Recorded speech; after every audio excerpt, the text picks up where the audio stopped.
Christians in Malaysia have lost their appeal to have their conversion out of Islam officially recognized by the government. The Malaysia Supreme Court ruled that the four Christians should go to the Sharia courts if they want to legally leave Islam. In the past, Sharia courts have not allowed conversion from the Islamic faith. So what now for these Malaysian Christians? Well, joining us from Kuala Lumpur is Eugene Yap. He's director of RFL Partnership. That's a group that promotes religious freedom. Eugene, please explain the particulars of this case and what your client said in court. There are four individuals, three of which were Christians before. They converted to Islam because of marriage. And through the years, their marriage broke down. And as a result of the marriage breaking down, these three persons now want to renounce Islam and to revert back to their original religion. The fourth person is actually a Malay Muslim from Sarawak, from the state of Sarawak. She, for her own personal reasons, wants to convert to Christianity and wants to come out of Islam and be a Christian. That's the facts of the four persons that we are talking about. Well, why did they feel it was necessary then to file a lawsuit or to petition the court? Over the years, they have made several attempts to have their conversion out of Islam legally recognized. They first went to the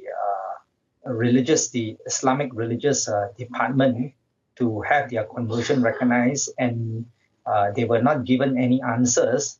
After that, they took their matter to the National Registration Department to have their status, religious status in their ID cards changed. The National Registration Department then said to them that they will need what is called a letter of release. Basically, it's an apostasy certificate from the Sharia courts or the Islamic department to issue them with that letter. When they went back to the Islamic department or the Sharia courts, the Sharia courts or Islamic department then said that they have no jurisdiction to issue such letters. Now, you can see immediately that they are in a bit of a quandary.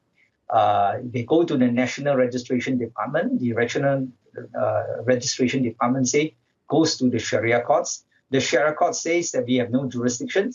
So at the end of the day, they have nowhere to go. And on these circumstances, they were compelled with no other choice but to go to the civil court, that's the high court, to have their conversion legally recognized. Can we expect political efforts then to allow conversion by law? I know democracies believe in religious freedom. You work for a religious freedom group, but it seems Malaysian lawmakers favor Sharia over democracy. What is happening right now is that with the federal court decision in Kuching, the lawyers for that case, who is handling the case, is now in consultation with the political leaders to explain, or at least to get the political leaders of that state of Sarawak to consider amending the Sharia legislation. Now, why this is so is because in Malaysia, the religion of Islam is a state matter. It is not a federal matter. So the Sarawak state government does have the authority to amend the Sharia legislation to make it more favorable for in situations such as these four persons. That is the political solution that we can hope for. But whether it will work, whether the political leaders will eventually move themselves at the state legislative assemblies to amend the law, it's something that has not been really attempted, but we are still at the negotiation stage. So things are pretty fluid at the moment. Well, a lot to pray for Christians around the world when they want to pray for Malaysia. I think that's a particular point to pray for. And you have an uphill battle there, so we need a lot of prayer, don't we?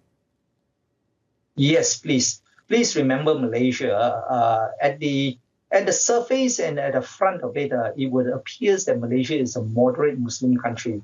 But behind that moderation, behind that modernity that you see in Malaysia, you see the infrastructures in Malaysia is very modern.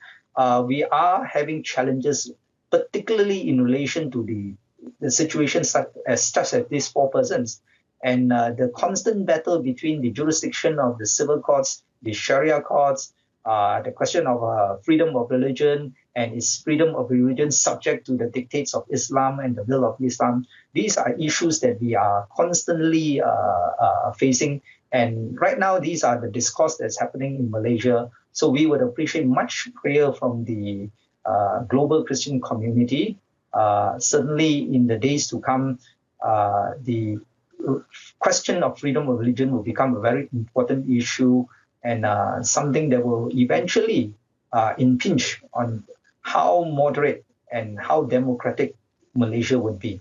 And I would like Christians to realize that for Malays, not just Malaysian nationals, but for Malay ethnics, very dangerous for them to leave Islam.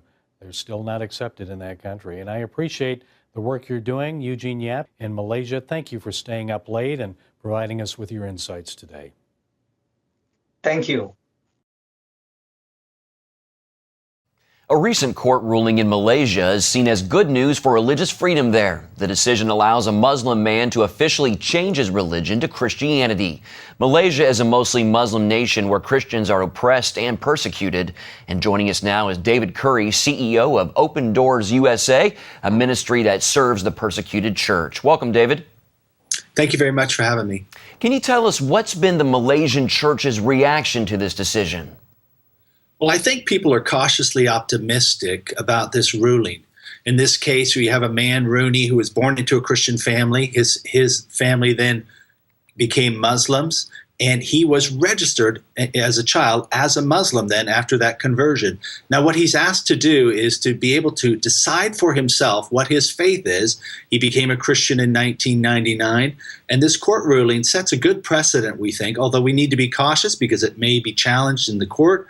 It sets a precedent that Christians have the right to choose their own faith.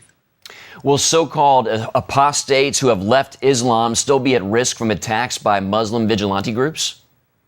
Well, Malaysia is an interesting case. You do have some pluralism there in the community. You have people from different nations and different faiths that live next to each other. But the question in Malaysia, as with Indonesia, is whether or not people can convert or choose for themselves their own faith after they've been registered as a certain faith. So we could see outrage from some extremist groups or even challenges in court. But we feel like this is a good precedent. People should have the right, if you have freedom of religion, which Malaysia says they have, then they should have the right to decide for themselves if they can be followers of Jesus or any other faith for that matter. What did ex-Muslims do before this ruling if they wanted to be Christian? Well, they lived in a great tension because many of them could not come out publicly as Christians. They couldn't attend Christian churches because if they did, then those churches would be under threat of violence or even some government persecution. So there's been a real tension on what it means to decide for yourself what your faith is. If you had been born in an Islamic family, Islamic faith, registered as such, you were sort of stuck in that caste system.